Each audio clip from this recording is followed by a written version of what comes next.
This is Talk with TAS, a radio experience hosted by Dr. Teresa A. Smith, a licensed counselor and professor focused on the transformative journeys of her guests and the lessons they've learned along the way. She's also an author, speaker, and nationally known social media personality. Join her now as she interviews newsmakers, artists, authors, and more. You will learn something new. This is Talk with TAS.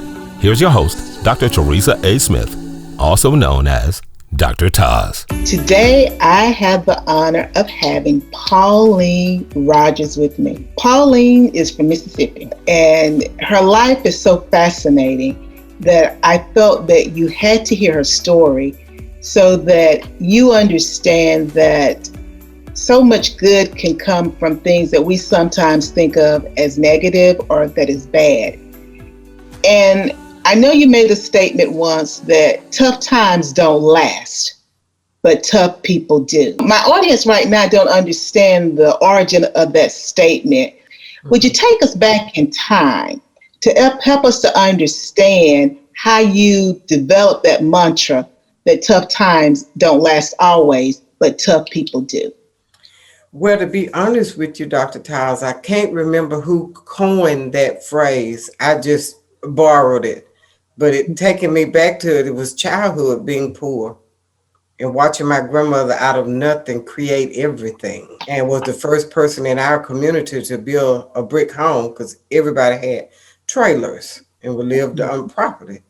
And seeing her come out of that, fast forwarding from that point, I landed in prison serving time when I felt I had no option. The oldest of 11, watched my father be killed at the hand of my mother.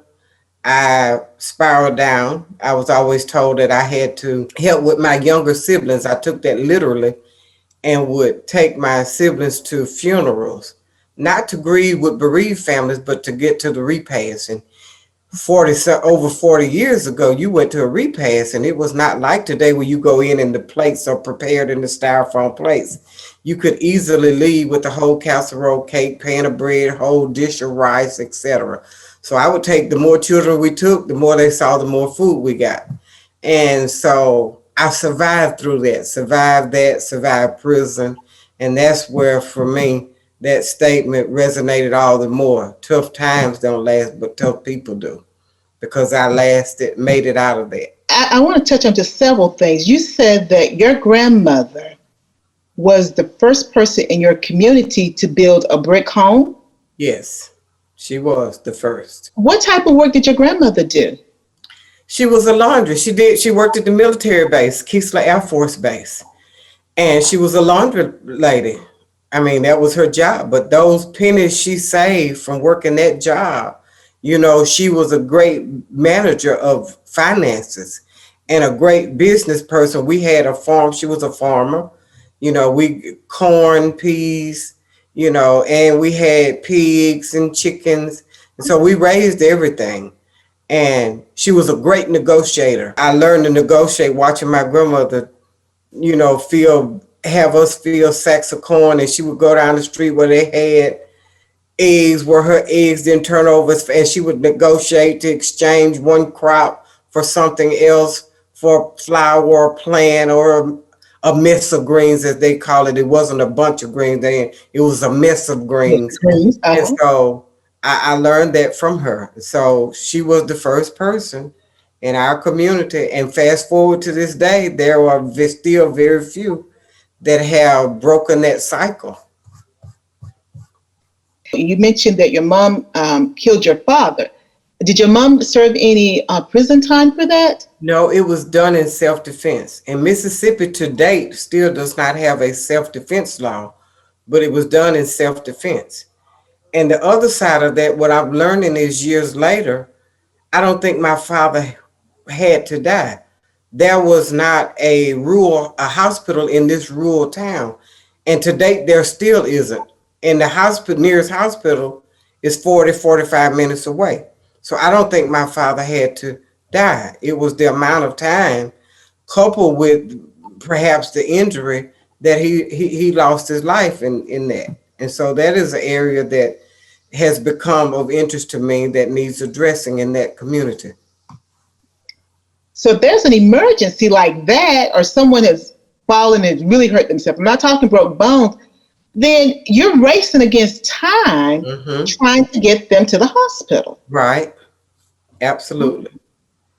And it's probably the turnaround time now is perhaps a little bit quicker because they've built extended roads and bridges, but back then it was worse. So the turnaround time today may be better than 45 minutes, but back then there was one way in and one way out. Yeah, we're talking those two lane roads. Right. Right. You know, that's interesting to be able to look at that incident from that lens, because you're right.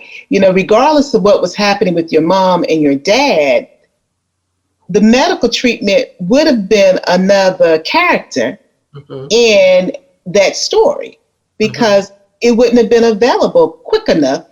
I want to go back to taking your siblings to the funerals or the wakes. What gave you that idea to do that? How did you know to do it? The only thing I can come up with, Dr. Charles, I'm a church girl. I wasn't a Christian when I was going to church. I was a church girl because that was not an option in my grandmother's home. And I had my mother, but I'm a granny baby. I always cling to my grandmother. And she was a devout Christian, taught Sunday school. I was in her Sunday school class. We all were. We had to listen to her lessons at home and then in church. So I think that came from being there and having that wisdom and that intuition, that inner voice, without knowing to call it that inner voice. Because when I would hear stuff like that years ago, I would say something told me, or something said. And so fast forward years later, that something is the prophetic voice of God that I would call. Even in that wrong, it was deceptive, but it was not a criminal deception. I mean, a criminal act, but it was a deceptive act. So it didn't matter the race, the nationality, or the ethnic group. If it was a funeral, we went to it. And there were all nationalities and races of funerals that we attended. They were not at my home church. They were everybody else's church, because I knew my home church would know. So it was very intentional not to go to my home church because they knew.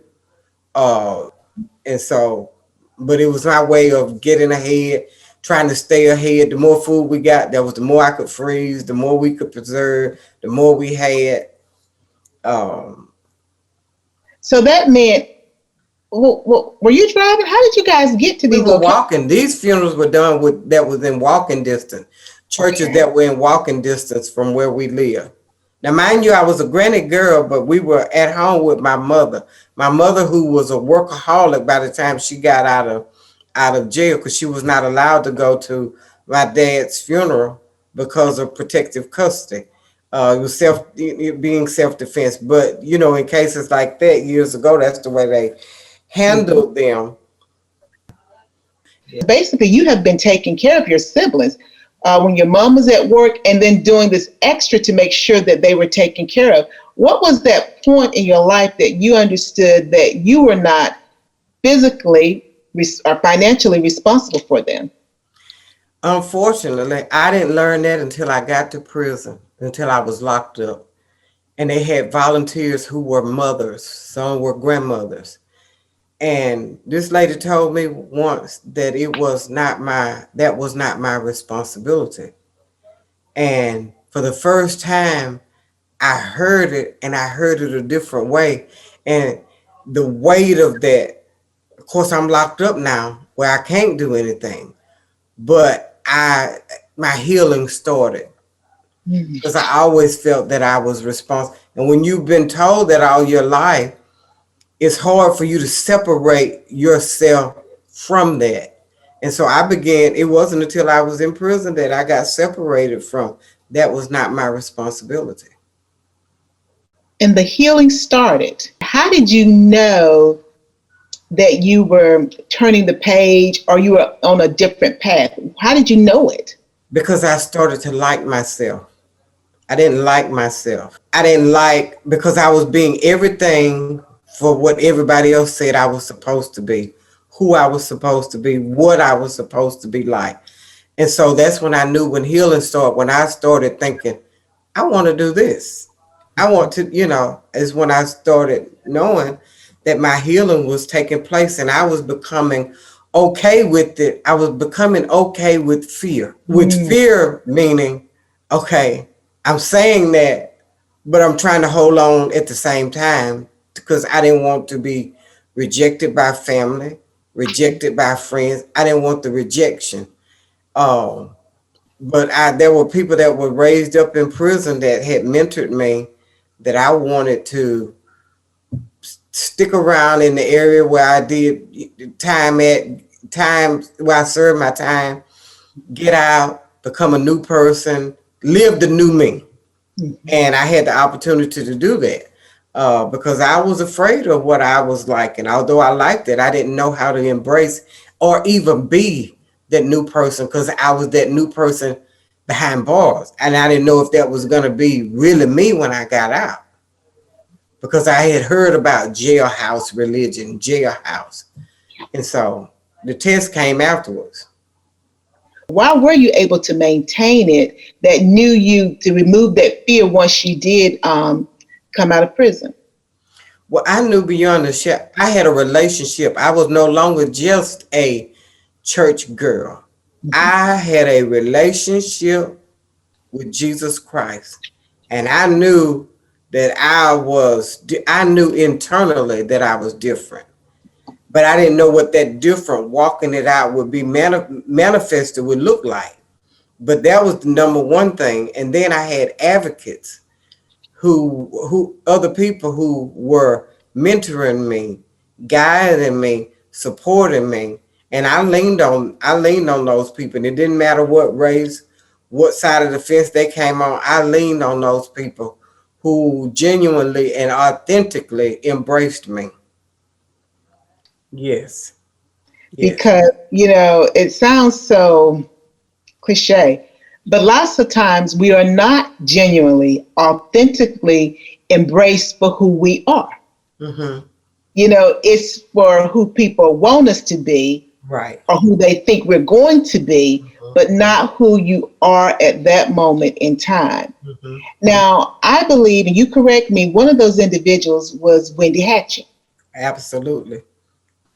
She was the first woman chaplain that was hired by the state of Mississippi to be a chaplain in the prison. She started off as a volunteer in prison ministry, a British lady from England, but married a British soldier a Marine, relocated to this country of the United States, and became a volunteer with the church where her husband went to church at.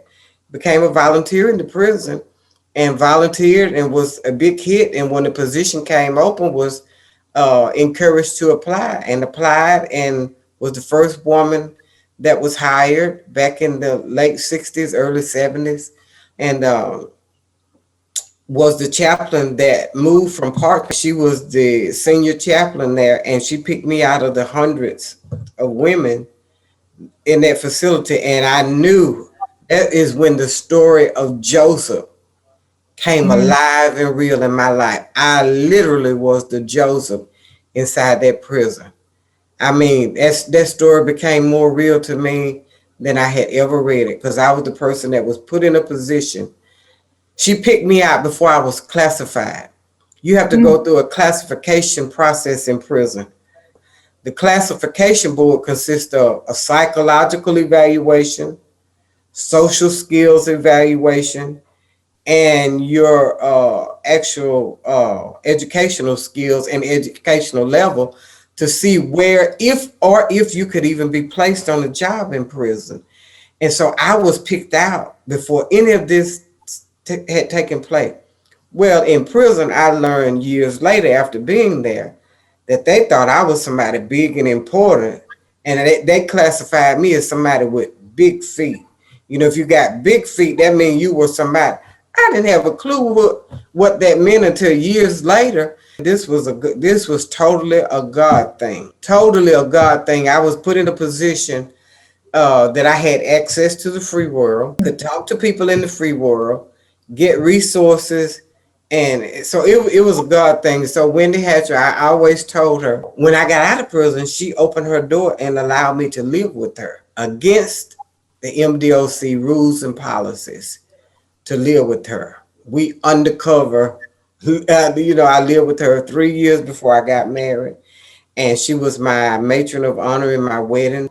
And so the Lord just used her in so many ways. And I often told her that I was going to open up a home to help other women coming out of prison. I wanted to do for other women what she did for me. But it didn't start off with me just wanting to help other women. I started off doing the housing to see if it would work, because I was trying to save myself. Yes. I was trying to keep myself safe and free, because women in the prison had educated me how hard it was once you got out of prison. You couldn't get a job. They named everything that couldn't happen. And so I was on a mission to start the work, to be the recipient of my own work to save me. And if it worked, then we would save others. And so that's how the work began.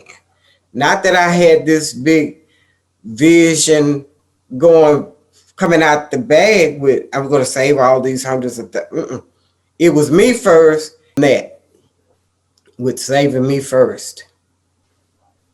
And I'm thankful to Wendy Hatcher, because that's in a prison. In a prison. She is a woman among women. And then for her to pick you out before you were classified, and as you said, with the big feet, because it's like you're there, but you don't even really exist yet, because you hadn't gone through all the processing. Right. To pick you out, and then, and like you said, like Joseph, and then you got access, and from her we began to get that business acuity, the negotiating skills, the wisdom, the intuition. Then he said, let me refine it. So he put you in a position where he sent someone who could refine what he had already instilled in you, because you had it, because you were astute enough to know how to pick up the newspaper and pick funerals that people didn't know you, but you still were able to walk in there with your siblings, get food, leave with food, not a plate, as you said. You leave with a casserole, leave with real food, did that walking, then you did that driving, did not get picked up for driving without a license. You hadn't said that you had, so I'm assuming you were able to do all that. That's that favor. And then to meet Wendy, who then began to refine all of that. And as you say, you came out of prison not to save others with that in your mind, but to save yourself, to make sure that you were able to deal with all the obstacles that the women had talked about that really increased the recidivism rate. Right. It's the reason why they were going back, because there wasn't a plan that really worked that met their criteria, the barriers that they had. And so when I hear all of that, and then I see you remaining true to your word with Wendy, I just look at how God was just ordering your steps, and all the work that you do now, the transition of programming. You guys have been doing this for like almost 30 years, and you've got a long track record of helping people to be successful when they come out of prison. Well, again, Dr. Tiles, we didn't have a model, and giving people a safe home to live in when they came out didn't start with us having an official home. It started with me having an extra room where I live, and a lady came out of prison needing somewhere to stay. And the home came. This official home didn't come until 2016. But everywhere we live, my husband and I, since we've been married, we've never been alone. Every extra room has always been a field room. Um, and that's what it came out of. And the Lord had challenged us, if you believe in what it is you're doing, you be the first sacrificer. You be the first investor. And that's where it came from. Because we didn't have, you would think that people that look like me would support it, women would support it. But those are the worst opponents, the worst adversaries that we have had.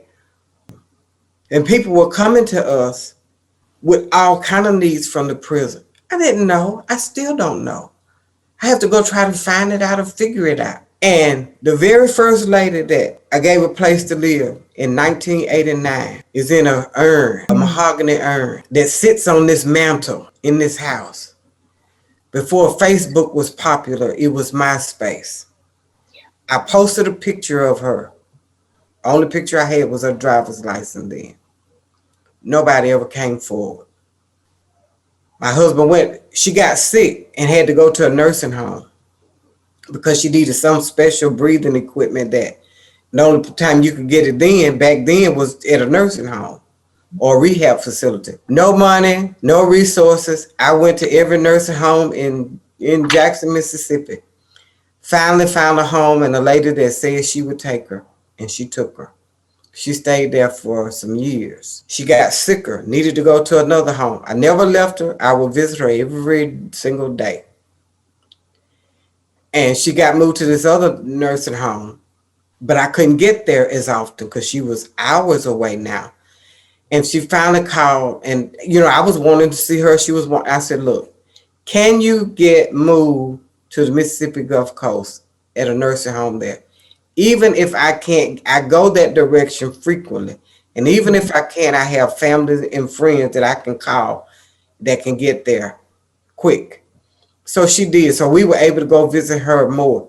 She stayed there for like 3 or maybe 4 years before she actually died. And she used to call me sister. Mm-hmm. And when I would go, she wanted the people to know, this is my sister. And I would just acknowledge, yeah, I'm a sister. Never told anybody that I wasn't her sister. Fast forwarding, she ended up sick unto death. And the doctor would call her. And I'm making a decision, but not knowing I'm really making the decision. And when she died and they released all of her belongings to me, all in her health records, in case of emergency, contact my sister, and it had my name. Blew me away. That I was saying this, but I wasn't knowing that I was really in this role. And when she took her last breath, I couldn't let the state bury her because I had been in her life for years, decades. And because she died from the 80s and she died in the mid 2000s. And we buried her, had a memorial service. There was nobody but my husband and myself. And I think we invited a witness. And we had her put in a mahogany urn so that if somebody came forward, we had her. Well, when Facebook came along, I reposted it with the memorial. Nobody ever came forward. From that day she died to this day, nobody. And so every time we move and go somewhere, we don't stick her in a closet. She's very visible in the home because she was a human being. She was a person. And so it's those kind of issues with people that are incarcerated, that all of their family members die out or they fade out of their lives, that we still give them the humanity that they deserve. Christ died for the ungodly. He died for us all, and she was human. And so we try to keep that very realistic about who they are, about who I am, and not just them. I'm fighting for people that I am.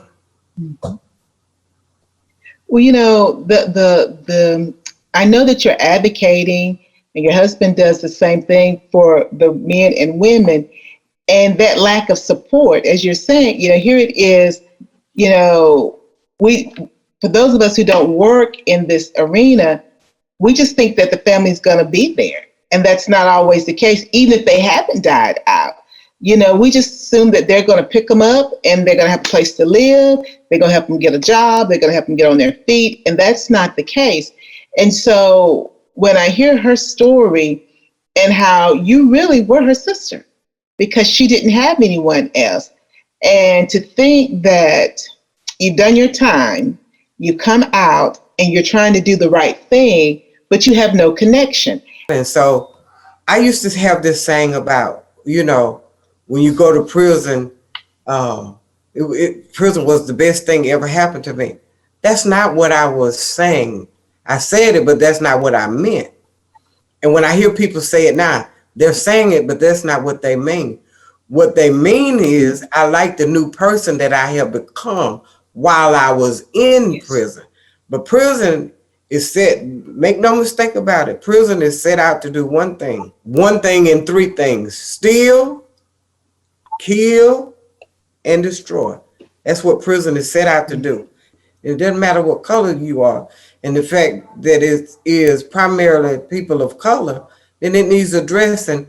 And I am going to live out my days addressing as much as I can that's in my power. And I by no means know a whole lot, but I am willing and sacrificially going to address what I can address, or be vocal about addressing what needs to be addressed. Talk a little bit about your prison fellowship Angel Tree program. Well, the Prison Fellowship Angel Tree program is now a program of Prison Fellowship. Prison Fellowship is a national organization that was started by the late Chuck Colson, who was with President Nixon. Mm-hmm. I was the state director here in Mississippi for Prison Fellowship, I think 3 years. Well, I'm no longer employed by Prison Fellowship. The Angel Tree program was started by a formerly incarcerated lady out of Birmingham, Alabama, named Mary Baxter. She took that program and allowed Prison Fellowship to increase it, to expand and enlarge its territory. And so that's where that came. But we do outreach. And the reason I started doing their Angel Tree program was because they go in the prisons all over the U.S. I have always gone in. I got out of prison one day on December the 4th. December the 5th, I was back in the prison as a volunteer, and have always gotten information and served children of incarcerated, but not through Angel Tree. We are developing our own model statewide to serve the kids like we always serve. We do camps to children with incarcerated parents. Camp very different from what it was years ago with all the massive going. So we've been doing these little mini things with children across the summer. Well, Pauline, you're going to have to come back because we got lots of other things that we could talk about. Pauline is passionate and she's brilliant. You can see that she's a thinker. She's passionate about ex-offenders. She's passionate about the homeless. We didn't even get a chance to talk about them. She's passionate about children and their education and their opportunities. And, I like the fact that you said we master everything that God has told us to touch. I love that. And also we appreciate the uniqueness, that unique gift that God has put in each of us, and stop being the crabs in the bucket, meaning coveting what other people have. Because you're right. I heard a sermon many moons ago now, and there was a female preacher, and she's like, you want what I have, but do you want to go through what I went through in order to get it? Now, Pauline, I know you have a nonprofit. Tell us what your nonprofit is, because I know nonprofits are always looking for donations, and tell the audience how they can stay in touch with you. Our nonprofit is called Reaching and Educating for Community Hope Foundation. We use the acronyms RECH, pronounced REACH. We have a website, www.rechfoundationms.org. And our motto is simple. We helping individuals and families impacted by crime and incarceration. And our vision is simple: for them to be in a thriving and sustainable community that's inclusive of them, that there's no separation on this side of the track versus the other. Very simple. They can reach us, call me 601-918-27 2970 or email RECH Pauline, PAULINE @gmail.com. We would love to have you on board working with us. Well, guys, you've heard it from Pauline. Her foundation is Reaching and Educating for Community Hope Foundation. Thank you for listening to Talk with TAS with Dr. Teresa A. Smith. For more information on this show and Dr. TAS, you should visit AskDrTaz.com. That's AskDrTaz.com. Talk with TAS is a production of DQ Consulting, LLC. Dr. Teresa Smith, Executive Producer.